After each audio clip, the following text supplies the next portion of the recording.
No music, no laughter.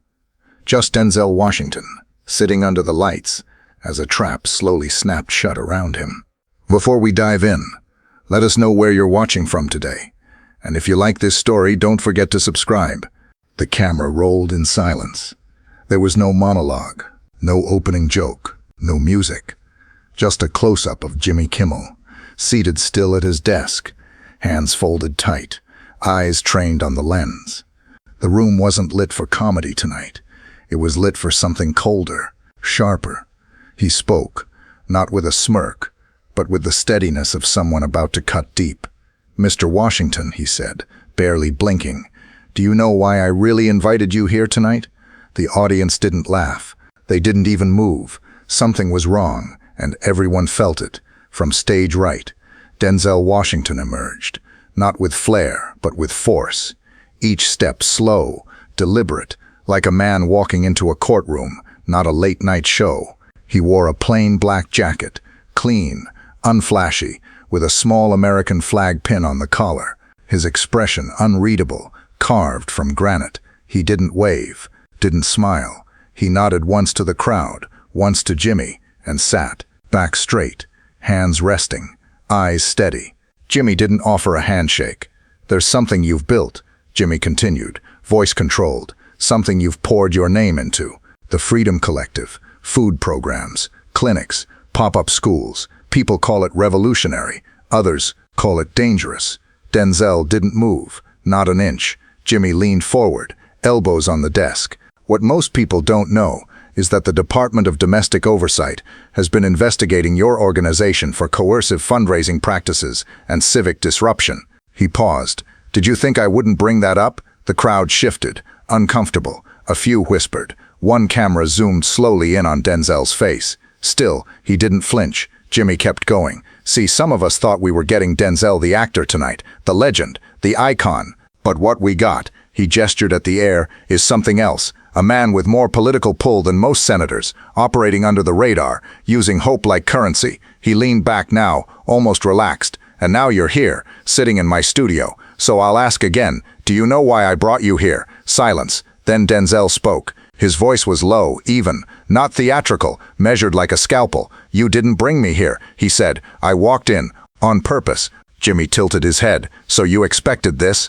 Denzel looked at him, not through him, at him, as if taking measure of the man behind the mask. "I expected a stage," he said, "not a trap, but I've stood in worse places than this." "Oh," Jimmy said, smile returning, "worse than a talk show. I've stood at my father's funeral." Denzel replied, "knowing he died of a disease we could have treated if his neighborhood had a decent clinic. I've walked through schools with broken windows and no books. I've listened to mothers cry through drywall while I studied scripts in five-star hotels." The room went quiet. One spotlight buzzed softly overhead. "I know what this is," Denzel continued. "It's not an interview. It's not conversation. It's spectacle. But understand something." He leaned forward, ever so slightly. "I didn't come here to be saved or shamed. I came here because you don't get to define me with headlines and selective clips. You don't get to decide what story people remember." Jimmy raised an eyebrow. "You sure? Because the last 2 years, your story's been written by others. Federal audits, closed investigations, and now this, live TV." He paused just long enough.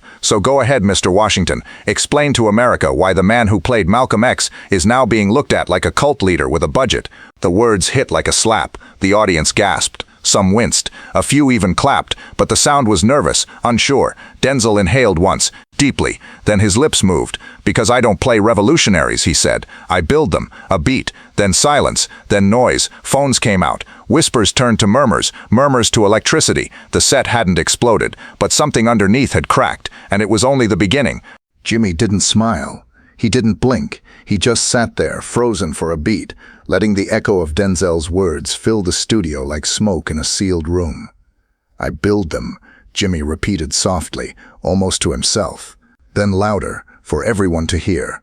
"That's quite the statement, Mr. Washington." Denzel didn't respond. His eyes remained locked, not on Jimmy, not on the audience, but somewhere further, as if he were remembering something only he had the right to see. Jimmy leaned forward, trying to grab control again. "So let me ask you this. Was your father a revolutionary too? Is that where you got this messiah complex?" The studio stiffened. Someone in the audience whispered, "Damn."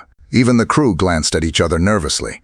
Denzel turned slowly, the movement so controlled it felt rehearsed, but it wasn't. He took a breath, deep, measured, and then let it out with a weight that seemed to shift the air around him. "My father," Denzel said, voice low, was a preacher, Pentecostal, tough as the Bronx pavement, didn't care much for fancy words or big crowds. But he knew one thing better than anyone I've ever met. He paused. He knew when to stay quiet and when to stand. Jimmy tilted his head, intrigued. And what did he stand for? Denzel's eyes narrowed, not in anger but in focus. "Dignity," he said. "The kind you don't borrow, the kind you don't buy, the kind you earn by holding the line when everything in the world tells you to fold." For a moment, Jimmy said nothing. The cameras held tight on Denzel's face, lines carved from years of restraint and fire. "And what happened to him?" Jimmy finally asked, his tone mock sincere. Denzel's hands curled slightly on his lap. "They fired him," he said flatly. "Removed him from the church because he refused to bless a crooked mayor in front of the cameras. Said it wasn't God's work." "And what happened to you?"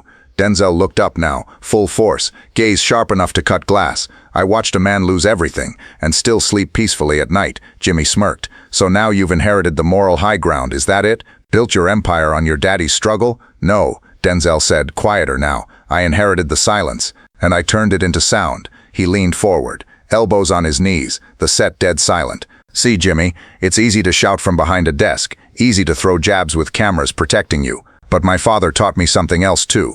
Another pause. The audience leaned in. He said, "Don't be afraid of the man who shouts loud. Be afraid of the one who waits, the one who listens, the one who strikes only when the room is silent." Jimmy tried to keep his composure, but the smile faltered just a touch. The punchline wasn't landing. The joke wasn't there. Denzel continued, "You look at me and see Hollywood, but what I carry isn't fame. It's memory. It's a mother counting food stamps in a salon so I could eat. It's a man in a suit who couldn't afford gas but never missed Sunday service." He sat back. "You don't know me, Jimmy. You just know the version you've seen from the cheap seats." The studio held its breath. Even the lights felt softer now, as if the room itself understood it had stepped into something sacred. Jimmy tried to speak but hesitated. Then finally, with a forced grin, "So, you came here to preach?" Denzel shook his head slowly. "No." He looked directly into the camera now, voice calm but resonant, like something ancient speaking through him. "I came here to remind America of something we forgot. Being broke doesn't mean being broken." And just like that, the crowd began to shift. A few clapped quietly at first, then louder, not for a performance, not for a punchline, but for something they hadn't heard in a long time. Truth. Jimmy let the applause roll for a moment, then raised his hand slightly, signaling for quiet. The audience obeyed, but the tension lingered. Not the fake kind cooked up for TV. This was real, tense, fragile, a room holding its breath between punches. "Touching," Jimmy said, folding his hands neatly. "Really, I'm sure your father would be proud." Denzel didn't react. "But I have to ask," Jimmy continued, reaching under his desk. "If you're all about truth, about dignity, how do you explain this?" The studio lights dimmed slightly as the large screen behind them came to life. Grainy footage flickered on, taken from a local news segment. A young boy stood in front of a community food tent, bearing the logo of the Freedom Collective. The boy, no older than 10, held a paper bag in both hands, smiling shyly at the camera. "I just want to thank Mr. Denzel," he said, "because without this food, I don't think my little sister would have eaten this week." The crowd murmured. Denzel blinked. Just once. The clip didn't end. It cut sharply to another angle. A woman, eyes swollen, clearly exhausted, stood on the porch of a rundown apartment building. Same neighborhood, same food tent. Her voice trembled. "They made me pay," she said. "They said I could donate, but when I said I couldn't, they took my kid's name off the list." Just like that. Gasps. "Maybe not him personally," she added, "but it's his name on everything. His picture, his promise." The screen went black. Silence fell like a hammer. Jimmy turned back, slow and deliberate. "I guess the question is, Mr. Washington, is this your revolution?"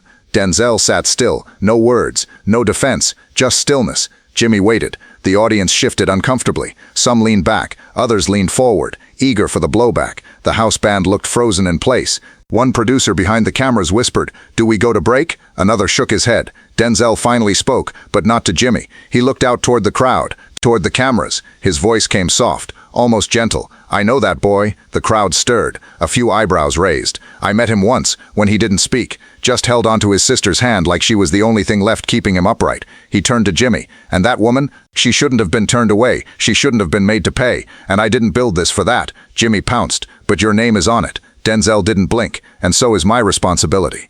The words landed heavy, not as confession, but as ownership. We built something fast, he said, because people were starving faster. We trusted people we shouldn't have, and I can't go back and erase that moment. But don't stand there, from your velvet stage, and pretend you've ever had to choose between buying eggs or paying rent.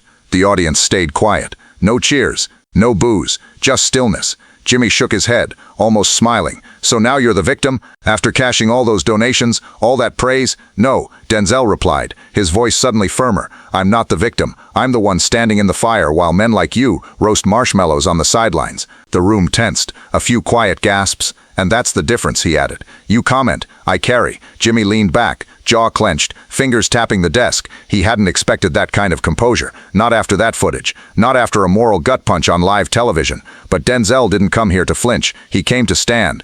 Jimmy adjusted the stack of blue cards in front of him, though everyone knew he wasn't reading them.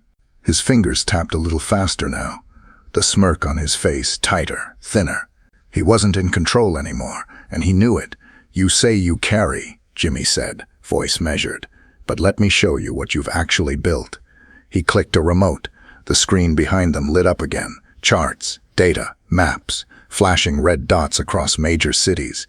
67 food distribution sites, Jimmy read aloud, launched under the Freedom Collective over the last 2 years. 53, now shut down. The audience buzzed. Denzel stared at the screen, unblinking. Jimmy continued, his tone growing sharper. Volunteer turnover rate, 91%. Public trust, dropped by 32 points in 6 months. Internal audits, missing funds, unpaid contractors. Expired medicine delivered to rural clinics. He set the remote down. Hard, what you built, Mr. Washington, it's not a revolution, it's a collapse wearing your face. Denzel didn't move. His silence wasn't weakness, it was gathering. Jimmy waited for a beat, then two. Nothing to say? Denzel's jaw shifted once. Then he spoke, quiet but sharp. We did it because no one else would.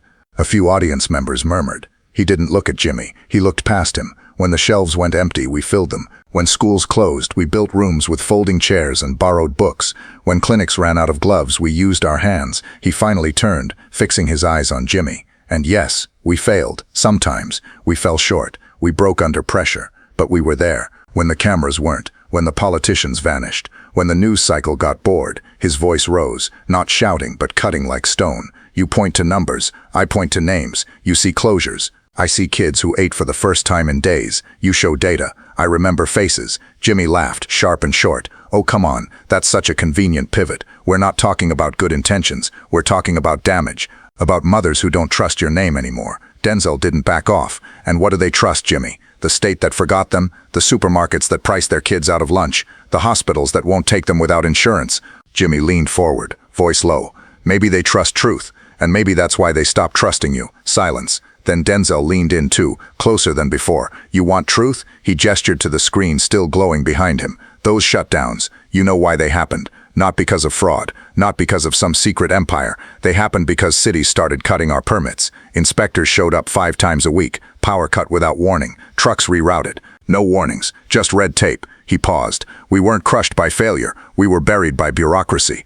The words hung in the air like fog, dense, heavy. Jimmy's smirk faded just slightly, not gone, but cracked. Denzel sat back, his voice calm once more. See, the system doesn't like when people help themselves. It prefers control. It prefers people hungry enough to behave. Then, almost a whisper, we didn't just feed people, Jimmy. We made them stand again. And that's what scared them. The audience didn't clap. They didn't move. They just listened. Because for the first time in the entire night, it didn't feel like a debate anymore. It felt like confession, from a man who knew what it meant to build something under fire and watch it get dismantled by forces no headline could explain. Jimmy didn't respond right away. His fingers stopped tapping. The studio sat in a hush so deep you could hear someone shift in their seat 3 rows back. Then he straightened.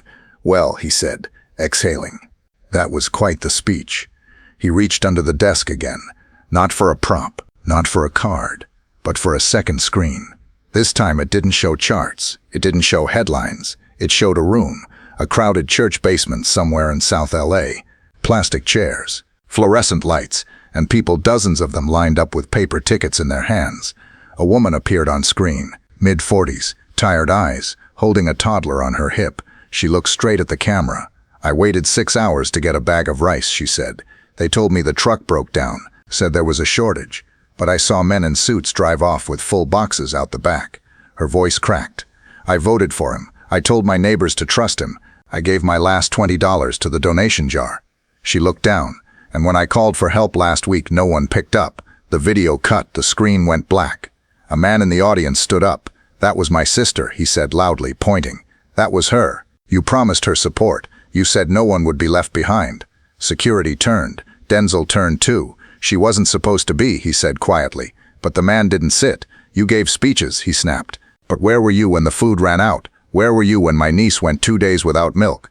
A few people clapped. One booed. Someone shouted, he tried. Another stood. Then another. A woman shouted, you helped my neighborhood when no one else did. A second yelled back, that doesn't erase what he let happen. The crowd split. Right there, in real time. What had been an audience became a courtroom, a battleground. Shouts echoed from different corners. Some called Denzel a hero, others a fraud. Phones rose again, recording everything. Dozens of angles capturing the moment when public faith cracked, when one man stood at the center of a storm built in his own name. Jimmy didn't flinch. His voice sliced through the noise like a razor. See what happens when the curtain drops, Mr. Washington. Denzel looked out, not just at Jimmy, not just at the crowd, but at all of them, and he didn't raise his voice. He didn't interrupt. He waited for the room to boil, then let it simmer, and finally said, you think I'm blind to this? You think I don't carry the names of the people we couldn't reach? The ones who waited too long or trusted too much. His voice trembled now, not with fear but restraint. I hear them when I try to sleep. I see them when I close my eyes. And I'd give up every award, every role, every speech if it meant they'd get just one more meal. The room hushed again, not out of forgiveness, but out of recognition. Pain knows its own kind. Jimmy struck again. Then why didn't you stop when it began to fall apart? Denzel looked at him, tired, hardened, because they had no one else. The words weren't loud, but they landed like thunder. Jimmy sat still for a moment, absorbing the weight of those words. Then he leaned in, slowly, voice dropping to a low, surgical whisper. No one else. That's what you're going with? He reached under the desk again. One final time, a tablet slid onto the surface. With a tap, a grainy clip began playing. The audience couldn't see it yet, but Jimmy angled it so only Denzel could watch. A video, 10 years ago. Denzel, standing at a podium at a university fundraiser, dressed in a sleek suit, younger, sharper, surrounded by applause, and on the mic, clear as day. If I ever enter politics, if I ever build anything tied to real lives, I promise you I will walk away the moment it becomes about me. The second it gets built on my name, I'm gone. The clip ended. The room was quiet. Jimmy finally turned the tablet toward the audience. The clip replayed again, this time on the big screen. Everyone heard it. Everyone watched it. Denzel's own voice, his own promise. Jimmy leaned forward, elbows on the desk. So, why didn't you walk? Denzel's hands gripped the armrests of his chair. His shoulders rose, just slightly, then lowered. I remember that night, he said. Jimmy smiled faintly. Good, because a lot of people do. I said that when I still believed I could serve without sacrifice. Denzel continued, when I thought the machine could be moved from the outside. He looked up at the screen, watched his younger self speaking with clean hope. That man in the video, he meant every word. But he hadn't buried children. He hadn't sat in silence with mothers who blamed themselves for hunger they didn't cause. He hadn't watched politicians shut down a clinic just to prove a point. He looked at Jimmy now. I didn't walk, because if I had, the whole thing would have collapsed in a day. Jimmy's face hardened. So you stayed. Even when it stopped working, even when people suffered. I stayed, Denzel said, because I thought I could fix it, and you couldn't. No, Denzel admitted, I couldn't. The admission hit hard. No spin, no rescue line. The audience murmured again, this time not in outrage, but discomfort. People hate lies, but they fear failure more. And what they were seeing now wasn't scandal, it was something worse. A broken man still trying to hold the pieces together. Jimmy pushed again, but softer this time. So now what? Are you here for redemption? For pity? Denzel's laugh was bitter. Quiet. I'm here because the world's too noisy to hear the truth unless it's said where everyone's looking. He paused. And because I knew someone like you would try to tear it all down. Jimmy folded his arms. I didn't tear it down. You did. Denzel shook his head. Slowly. Deliberately. No, Jimmy. I built something imperfect. You built the camera waiting for it to fall. The silence that followed wasn't dramatic, it was unnerving, because in that moment, no one was sure who was right, and worse, no one was sure if it even mattered anymore. Jimmy sat back, arms crossed, eyes fixed on Denzel with surgical stillness. The screen behind them remained frozen on the younger version of the man in the chair, still mid-sentence, still full of promise. "So," Jimmy said at last, his voice cold and composed, "after all this, do you still think you're the one holding the line?" Denzel didn't answer right away. He stared at the image behind him, as if trying to decide whether to speak to the man in the video, or to the millions watching now. When he finally looked back at Jimmy, his face had changed. Not softer, not broken, just done. "I didn't come here to convince you," he said, "and I'm not here to win anything." He reached up and unpinned the small American flag from his lapel, held it in his palm for a second. "I came here because when everything falls apart, people need to see someone still sitting upright." Jimmy narrowed his eyes. "So this is a martyr act now?" "No," Denzel replied. "This is me standing while I still can." He stood up. The audience shifted. Phones rose again. Security glanced toward the wings. One producer near the edge of the stage whispered, "Do we cut feed?" Another shook their head. "Not yet." Jimmy stayed seated. "You walk out now, and people will say you cracked, that you had no answers, that you ran." Denzel adjusted his jacket, picked up the flag pin, looked Jimmy in the eye. "Let them." Then he placed the pin on the desk. "You think this is collapse," he said. "But for some of us, collapse is every day. It's choosing between rent and medicine. It's waking up knowing your child might not eat. You just happen to be filming it this time." He turned to the audience, not the cameras, not the crew, but the people in the seats.